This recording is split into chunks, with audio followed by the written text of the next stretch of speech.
16 December তো চলে গেল, কিন্তু আনঅফিসিয়াল স্মার্টফোনগুলো এখন পর্যন্ত বন্ধ করতে পারে নাই এবং বলা হয়েছে যে 3 মাস পরে গিয়ে আনঅফিসিয়াল স্মার্টফোনগুলো টোটালি বন্ধ করে দিবে। কিন্তু এই 3 মাসের মধ্যেই আপনারা অনেকেই আছেন যারা 35 থেকে 40 হাজার টাকা বাজেটে এই ধরনের আনঅফিসিয়াল স্মার্টফোন কেনার জন্য চিন্তা করতেছেন এবং আপনার বাজেট অনুযায়ী একটা গেমিং স্মার্টফোন অথবা এই 35 থেকে 40 হাজার টাকা বাজেটে একটা ক্যামেরা সেন্ট্রিক স্মার্টফোন কিংবা আপনি এমন একটা ব্যালেন্সড ফোন খুঁজতেছেন যেটার পারফরমেন্স খুবই ভালো হতে হবে এবং গেমিংয়েও খুবই ভালো একটা সাপোর্ট দিবে, ইভেন এটার ক্যামেরা দিয়েও অনেক সুন্দর সুন্দর পিকচার যাতে করে ক্যাপচার করা যায় এরকম কোনো স্মার্টফোন খুঁজতেছেন। আর স্পেশাল কিছু মানুষ তো রয়েছে যারা হচ্ছে যে একটা আইফোন কেনার কথা চিন্তা করতেছেন, তাদের কথা চিন্তা করেই হচ্ছে যে আজকের এই ভিডিওটা ক্রিয়েট করা। কারণ এই জায়গায় 35 হাজার টাকা বাজেটে 5টা স্মার্টফোন রয়েছে যার মধ্যে 2টাই থাকছে আইফোন। তার মধ্যে বুঝতেই পারতেছেন, হ্যাঁ আইফোনটা দেখাই যাচ্ছে। আপনি যদি এই মুহূর্তে 35 হাজার টাকা বাজেটে কোনো ফোন কেনার কথা চিন্তা করে থাকেন তাহলে এই ভিডিওটা শুরু থেকে শেষ পর্যন্ত যদি আপনি মনোযোগ দিয়ে দেখেন তাহলে আপনার টাকা দিয়ে একটা পয়সা আসল স্মার্টফোন কিনতে পারবেন, যেটা একদমই বেস্ট ভ্যালু ফর মানি হবে। মানে আপনি যেই টাকাটা খরচ করবেন সেই টাকাটা সম্পূর্ণটাই কাজে লাগবে, কোনো অবস্থাতেই ওয়েস্ট হবে না, কিংবা আপনি অফিসিয়াল স্মার্টফোনের যে ক্যাচাল রয়েছে সেটা থেকে বের হয়ে আসতে পারবেন। কারণ আপনারা জানেন যে অফিসিয়াল স্মার্টফোনে প্রচুর পরিমাণে ট্যাক্স দেওয়া লাগে। যে স্মার্টফোনটার দাম অফিসিয়ালি 40 হাজার টাকা সেটা আপনি আনঅফিসিয়ালি পাচ্ছেন 25 হাজার টাকা কিংবা তারও নিচে। তো যার কারণে এই ধরনের আনঅফিসিয়াল কিংবা ইউজড স্মার্টফোনের দিকে অনেকেই ঝুঁকে থাকে। যেহেতু আমাদের হাতে আরও 3 মাসের মতো সময় পেয়েছি, যার কারণে এই ধরনের আনঅফিসিয়াল স্মার্টফোনগুলো আপনাদেরকে অবশ্যই এখন সাজেস্ট করার সময় এসছে। তো চলুন শুরুতেই শুরু করি একটা ক্যামেরা সেন্ট্রিক স্মার্টফোন দিয়ে। স্মার্টফোন সাজেস্ট করার আগে আপনাদেরকে অবশ্যই স্মার্টফোনের চার্জার সাজেস্ট করা দরকার, যার কারণে যারা উল্টাপাল্টা চার্জার কিনে ফোনের মধ্যে চার্জ দিয়ে ফোনের ব্যাটারি 12টা বাজায় ফেলছেন অলরেডি, তাদেরকে সাজেস্ট করবো যে এই ধরনের পিডি সাপোর্টেড চার্জার কেনার জন্য। আপনি যদি একটা নর্মালি 30 কিংবা 40 ওয়াটের চার্জার এখন কিনতে চান তাহলে মোটামুটি আপনাকে 2 থেকে 3 হাজার টাকা গোনা লাগবে। তো সেই জায়গায় 2,000 টাকার নিচে এই ধরনের যে ট্রাভেল অ্যাডাপ্টারগুলো রয়েছে সেটা আমার কাছে অনেক বেশি ইউজফুল মনে হয়েছে। কারণ এইগুলোর মধ্যে হচ্ছে যে পিডি সাপোর্টেড এবং কিউসি সাপোর্টেড, যেহেতু জ্ঞান টেকনোলজি সাপোর্ট করে, যার কারণে আপনি আইফোন, স্যামসাং কিংবা যে কোনো অ্যান্ড্রয়েড ডিভাইস খুবই সেফলি চার্জ করতে পারেন। এগুলো কিন্তু মূলত চার্জার না, এগুলো হচ্ছে এলডিনিও ট্রাভেল অ্যাডাপ্টার, কেউ আবার সকেট বলে থাকে। এটা হচ্ছে একটা ইউনিভার্সাল ট্রাভেল অ্যাডাপ্টার। এটার মধ্যে অনেকগুলো সকেট রয়েছে, পৃথিবীর কোনো জায়গায় গিয়ে আপনাকে চিন্তা করতে হবে না সকেটে ঠিকঠাক প্লাগ হবে কিনা, এই ধরনের প্যারা নিতে হবে না। তার পাশাপাশি এটা দিয়ে 45 ওয়াটের কিন্তু আউটপুট বের হয় এবং এটা দিয়ে 65 ওয়াটের আউটপুট বের হয়। যেহেতু পিডি আউটপুট বের হচ্ছে যার কারণে আপনি খুবই সেফলি কিন্তু আপনার আইফোন এবং অ্যান্ড্রয়েড ডিভাইসগুলো চার্জ করতে পারতেছেন।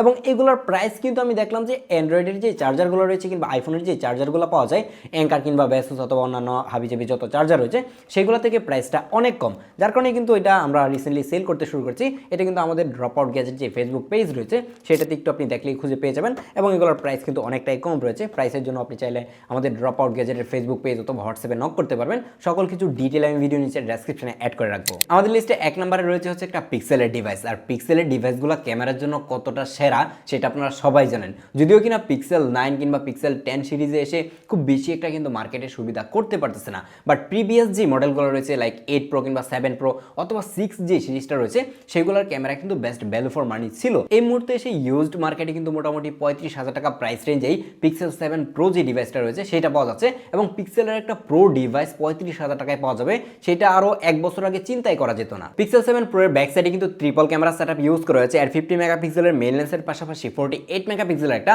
5x periscope telephoto lens use করা আছে, যেটা মানে 50 থেকে 60,000 টাকা দিয়ে ইউজড মার্কেট থেকে কেনা লাগতেছিল। ওইরকম ক্যামেরা সেটআপের একটা ফোন কিনতে গেলে সেই জায়গায় আপনি 35,000 টাকায় পাচ্ছেন, যেটা খুবই ভালো ব্যাপার। তার পাশাপাশি একটা 12 মেগাপিক্সেলের আলট্রাওয়াইড ক্যামেরা ইউজ করা আছে, যার কারণে আমি বলছি 35,000 টাকা বাজারে যদি আপনি শুধুমাত্র ফটোগ্রাফির জন্য কোনো স্মার্টফোন কিনতে চান তাহলে অবশ্যই আপনার পিক্সেল 7 প্রোটা একবার হলেও দেখা উচিত। বাট যদি আপনি চিন্তা করেন যে কন্টেন্ট বানাবেন, ভিডিও টিডিও করবেন, তাহলে আবার এই ডিভাইসটা আমি এই মুহূর্তে সাজেস্ট করতেছি না। বাট ছোট্ট একটা ওয়ার্নিং দিয়ে রাখি যে এই মুহূর্তে কিন্তু পিক্সেল 7 প্রো এর মধ্যে টুকটাক গ্রিন লাইন ইস্যু রয়েছে, যার কারণে কেনার আগে অবশ্যই একটু দেখে শুনে বুঝে তারপরে কেনা ট্রাই করবেন। আমাদের লিস্টে নাম্বার 2 তে রয়েছে হচ্ছে একটা গেমিং ডিভাইস। যারা গেমার রয়েছেন, প্রচুর পরিমাণে গেম টেম খেলে থাকেন, ক্যামেরা নিয়ে খুব বেশি একটা গাটাগাটি করেন না বা এই ব্যাপারটাকে খুব একটা পাত্তা দেন না, তাদের জন্য এই ডিভাইসটা, সেটা হচ্ছে আইকিউ নিও 10 এর চাইনিজ ভেরিয়েন্টটা, যেটা মোটামুটি এখন 35,000 টাকা প্রাইস রেঞ্জে পাওয়া যাচ্ছে। এটার মধ্যে স্ন্যাপড্রাগন 8 জেন 3 এর যে পাওয়ারফুল এসওসিটা রয়েছে সেটা ইউজ করা আছে। যদিও কিনা এটা 1 বছর কিংবা 1.5 বছর পুরাতন একটা ডিভাইস, তারপরেও এটাকে এখনো সাজেস্ট করা যাচ্ছে কারণ এটা খুবই কম দামে পাওয়া যাচ্ছে। মানে যেই বাজেটে পাওয়া যাচ্ছে সেই বাজেটে মানে বাগের মতো পারফরমেন্স দিচ্ছে এরকম একটা অবস্থা। বাঘের মতো না, মানে গেমিং খেলতে গেলে খুব ভালো পারফরমেন্স পাওয়া যায়। যাই হোক, আপনি যদি এইটা কিনেন তাহলে অবশ্যই একটা ব্যাপার একটু মাথায় রাখবেন, সেটা হচ্ছে যে এই চাইনিজ ভেরিয়েন্ট কিংবা গ্লোবাল ভেরিয়েন্ট যেটা কিনে না কেন, এখন নতুন বাংলাদেশ থেকে যখন ইনঅ্যাক্টিভ আপনি কিনতে যাবেন তখন এটার অ্যাক্টিভ ডেটটা একটু চেক করে নেবেন, কারণ হচ্ছে বাংলাদেশে এটার প্রচুর পরিমাণে ক্লোন কিংবা রিফাবলিশ ডিভাইস ঢুকে গেছে, কিংবা ইউজড ডিভাইস হচ্ছে যে নতুন ডিভাইস বলে সেল করতেছে, এই ধরনের কিছু প্রবলেম রয়েছে। তার পাশাপাশি বক্সের মধ্যে তারা চার্জার দিচ্ছে, অনেকে আবার ফেক চার্জার দিচ্ছে, যার কারণে খুবই ট্রাস্টেড একটা দোকান থেকে কেনা ট্রাই করবেন। আর বাই দ্য ওয়ে, যেটা ভিডিও শুরুতে বললাম আর কি, যে এটার ক্যামেরা খুব বেশি ভালো না, ব্যাপারটা এরকম না। এটা গেমিং ডিভাইস হলো, এটার ক্যামেরা কিন্তু খুবই ভালো, এবং এটা ডিসপ্লে আমার কাছে খুবই ভালো লেগেছে। এটার মধ্যে একটা 6.78 ইঞ্চি ডিসপ্লে ইউজ করেছে, যেই ডিসপ্লে চারপাশে চিন বেজেলটা অনেক বেশি ন্যারো, যার কারণে ডিসপ্লেতে গেমিং করতে গেলেও কিন্তু খুবই ভালো একটা সাপোর্ট আপনি এই জায়গা থেকে পাবেন। তার পাশাপাশি এটার মধ্যে 6100 mAh এর একটা ব্যাটারি ইউজ করা আছে, যার কারণে এটা থেকে লম্বা সময় ধরে একটা ব্যাটারি ব্যাকআপও কিন্তু আপনি পেয়ে যাবেন। দেন আমাদের লিস্টে নাম্বার 3-তে থাকছে এই মালটা। এই মালটারে হয়তো সবাই চিনেন, হ্যাঁ, এটা হচ্ছে শামসুদ্দিন S23, স্যামসাং S23। এই ডিভাইসটা এই মুহূর্তে এসে যারা কেনার কথা ভাবতেছেন তাদেরকে বলি, মাত্র 2 দিন আগেই হচ্ছে যে আমি এই ডিভাইসটা আমি নিজে ইউজ করার জন্য পারচেস করেছি, এবং এর আগে হচ্ছে আমি S22 ইউজ করতাম, সেটা একটা ভিডিওর মাধ্যমে সেল করে দিয়েছি, মানে এর আগে যে রিভিউটা পাবলিশ করি সেটাতে সেল করে দিয়েছি। এইটাও হয়তো কিছুদিন ইউজ করে সেল করব, যদি সেল করি অবশ্যই চ্যানেলে আপডেট দেওয়ার ট্রাই করবো, বা রিভিউ যখন দিব তখন বলে দিব যে আসলে এটা সেল করবো কিনা। এই মুহূর্তে এসে এই S22 মানুষজন কিনতে না চাওয়ার অন্যতম কারণ হচ্ছে এই ডিসপ্লেতে প্রচুর পরিমাণের গ্রিন লাইন কিন্তু রিসেন্টলি পড়তেছে, এবং এটা সত্যি যে এটার মধ্যে গ্রিন লাইন পড়ে। তারপরেও আমি কিনেছি, কারণ স্যামসাং অবভিয়াসলি সবার একটা শখের ফোন, এবং ম্যাক্সিমাম মানুষজনেরই স্যামসাংয়ের এই ধরনের S সিরিজের যে ফোনগুলো রয়েছে সেগুলো একটা ড্রিম ফোন। তো সেই জায়গায় এসে 2-3 বছর পরে যখন প্রাইসটা অনেকটাই ড্রপ করে তখন কিন্তু এটা পারচেস করে, যার কারণে এটা এখন 35 থেকে 38,000 টাকা কিংবা 40,000 টাকা এরকম প্রাইস রেঞ্জে পাওয়া যাচ্ছে। ফোনের কন্ডিশনের উপরে প্রাইসটা কিন্তু আপ ডাউন করতে পারে।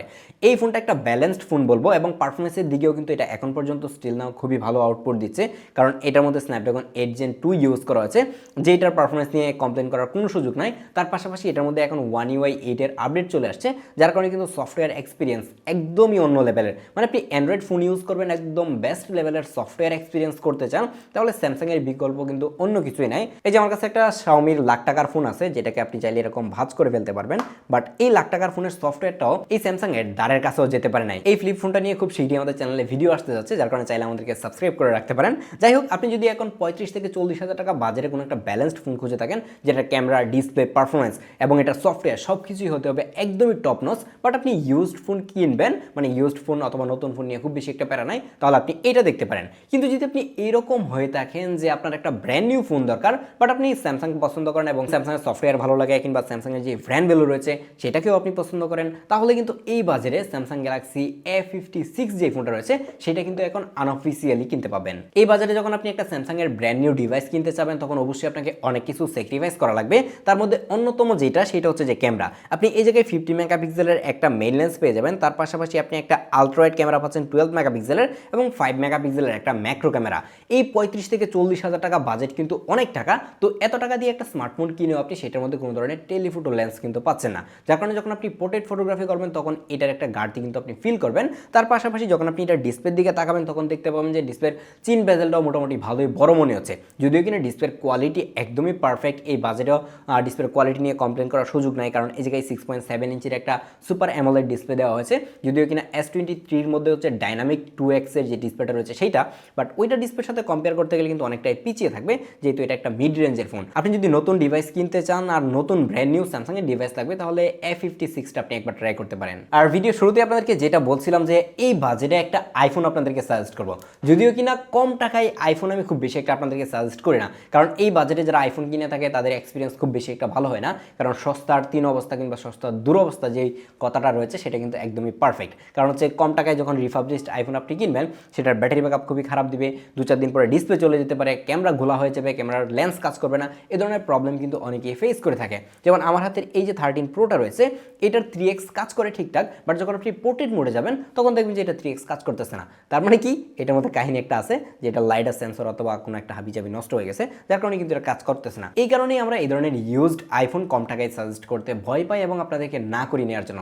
তারপরে যদি আপনি অ্যারাউন্ড 40,000 টাকা বাজেটে এই মুহূর্তে আইফোন কিনতেই চান, তাহলে বলবো যে একটা আপনি ইউজড 13 দেখতে পারেন, যে 13 এর ব্যাটারি হেলথ আপনি ট্রাই করবেন হচ্ছে 80% থেকে শুরু করে 86% এরকম ব্যাটারি হেলথ দেখে নেওয়ার জন্য। আবার 13 কিনতে গিয়ে আপনি এখন 90% অথবা 100% এর যে ব্যাটারি হেলথ রয়েছে এরকম স্মার্টফোন খুঁজতে যায় না, তখন আবার দেখা যাবে যে মানে আপনি একটা মানে ব্যাটারি বুস্ট করা কিংবা চেঞ্জ করা ডিভাইস কিনে আনবেন, তখন কিন্তু প্রবলেম ফেস করবেন। আর যারা হচ্ছে পোর্ট্রেট ফটোগ্রাফি নিয়ে অনেক বেশি ইন্টারেস্টেড, আপনি হচ্ছে আইফোন কিনেন শুধুমাত্র পোর্ট্রেট ফটোগ্রাফির জন্য, তাহলে আপনি 12 প্রো নিতে পারেন। বাট এই মুহূর্তে এসে 12 প্রো সাজেস্ট করতে অনেক বেশি ভয় লাগে, কারণ এত পুরাতন একটা ডিভাইস 40,000 টাকা খরচ করে আপনি কেন কিনবেন, সেটাই আমার মাথায় আসে না। তার পাশাপাশি ওইটা দিয়ে আবার সিনেমেটিক করে ভিডিও করা যায় না।